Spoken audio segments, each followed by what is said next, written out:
Bienvenue à cette exploration qui fait suite à notre récent article. Aujourd'hui, on revient sur Star Wars, Battle of Hoth.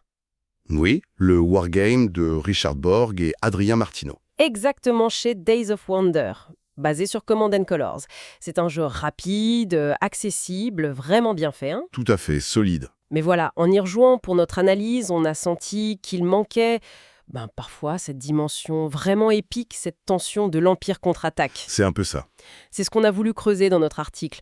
On trouvait par exemple que les AT-AT, les marcheurs impériaux là, Oui, ils manquaient parfois de cette aura d'invincibilité qu'ils ont dans le film terrifiante. c'est vrai. Et puis bon, le hasard des cartes, parfois c'est un peu frustrant. Et puis, soyons honnêtes, on rêvait un peu d'avoir les héros sur le plateau. Ah ça, oui. Du coup, on a élaboré et puis on a testé 9 règles maison. L'idée, c'était d'essayer d'injecter plus d'immersion, de tactique et ce chaos narratif, quoi, typique de Star Wars. Mhm. C'est notre vision, en tout cas, notre partage d'expérience. C'est une excellente synthèse de la démarche qu'on a eue, oui. L'objectif, c'était pas de corriger le jeu, parce qu'il est bon, hein, fondamentalement. Non, bien sûr. C'était plus d'offrir des pistes pour transfigurer un peu l'expérience de jeu. Notre article, il s'articule autour de ça, hein, le jeu de base est solide, mais on peut amplifier l'immersion. Voilà. Nos 9 propositions, elles visent ce côté épique. Et elles introduisent une couche narrative plus forte, via les héros, bien sûr, mais aussi des objectifs différents, et même la météo de Hoth. Alors justement, plongeons dans ces exemples tirés de l'article. On va pas pouvoir détailler les 9, ce serait Bien trop long. sûr, bien sûr. Mais concentrons-nous sur 4. Ça illustre bien, je pense, l'éventail des modifs qu'on propose. Ça touche au combat, aux objectifs, au perso, à l'environnement. Oui, c'est assez varié. Commençons par la règle numéro 1, blindage impénétrable. Le but, c'était de recréer cette asymétrie du film, ce sentiment un peu désespéré des rebelles face aux marcheurs. Mhm.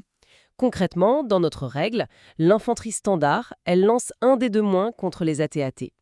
Et surtout, les AT-AT ignorent le premier symbole retraite. Ah oui, ça c'est clé. Ce symbole qui normalement les force à reculer. C'est ça. Et là, l'impact est immédiat, en fait. Ces quadripodes redeviennent les monstres d'acier du film. Oui, Les rebelles, ils peuvent plus juste tirer dessus comme ça en espérant un coup de chance. Ils doivent vraiment concentrer leurs atouts. les speeders, l'artillerie. Exactement. Prendre des risques calculés. Du coup, la tension stratégique, la valeur de chaque choix, hop, ça monte d'un cran. Ça recentre le défi. Une autre dimension qu'on voulait explorer dans l'article, c'était la mission rebelle elle-même. C'est gagner du temps, avant tout. C'est ça, l'évacuation. D'où la règle numéro 3, protocole d'évacuation. Elle permet aux unités d'infanterie rebelle, si elles commencent leur tour sur la dernière rangée de leur côté, Tout au fond, oui. de s'évacuer. Et chaque unité sauvée comme ça, elle rapporte un médaille de victoire. Donc, une autre façon de gagner pour la rébellion. Exactement. Et ça, c'est une règle qui change pas mal la dynamique. Ça offre une sortie, thématiquement juste, l'évacuation. Et ça force l'Empire à être plus agressif pour couper la retraite. Il peut pas juste avancer tranquillement. Non, ça crée une vraie course contre la montre. Et ça donne aux joueurs rebelles une autre stratégie que juste l'affrontement direct. C'est malin et très fidèle à l'esprit, je trouve. Et alors, les héros, on en parlait tout à l'heure. On voulait les voir. Ah oui. Alors, la règle 7, option B, héros sur le champ de bataille. L'idée, c'est simple. On associe une figurine de leader, Luke, Vador, à une unité qui combat. D'accord. Et cette unité, elle gagne un petit bonus. Un dé d'attaque en plus ou une relance possible, ce genre de choses. Ok, un petit avantage. Mais attention, il y a un revers. Si cette unité-là est éliminée, l'adversaire marque un point de victoire en plus. Ah, d'accord.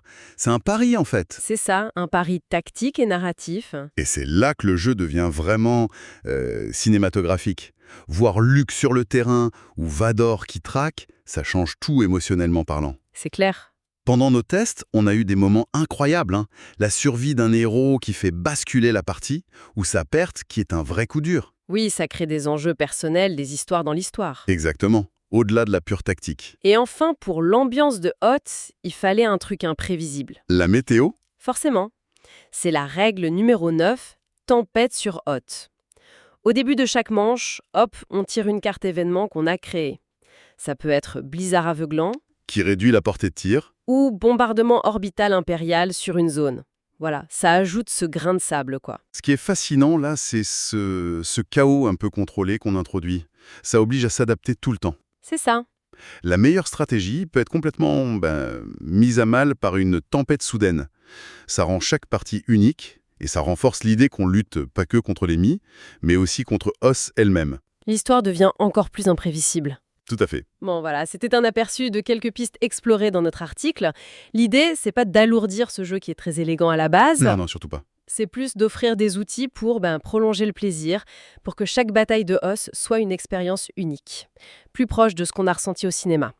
Une invitation à transformer le jeu en son propre épisode Star Wars, en quelque sorte. Et au-delà de ces règles spécifiques pour ce jeu FTF, je trouve que notre travail soulève une question plus large et assez intéressante. Oui, C'est comment est-ce que l'ajustement des règles, quand il est fait consciemment, peut influencer pas seulement la stratégie, mais aussi le récit qui émerge de la partie. l'histoire qu'on se raconte en jouant. Exactement. Qu'est-ce qui se passe quand les joueurs deviennent, par ces choix de règles, des co-auteurs plus actifs de l'histoire qui se déroule devant eux? Une belle question pour réfléchir. En attendant que la force et de bons jets de dés soient avec les joueurs et joueuses.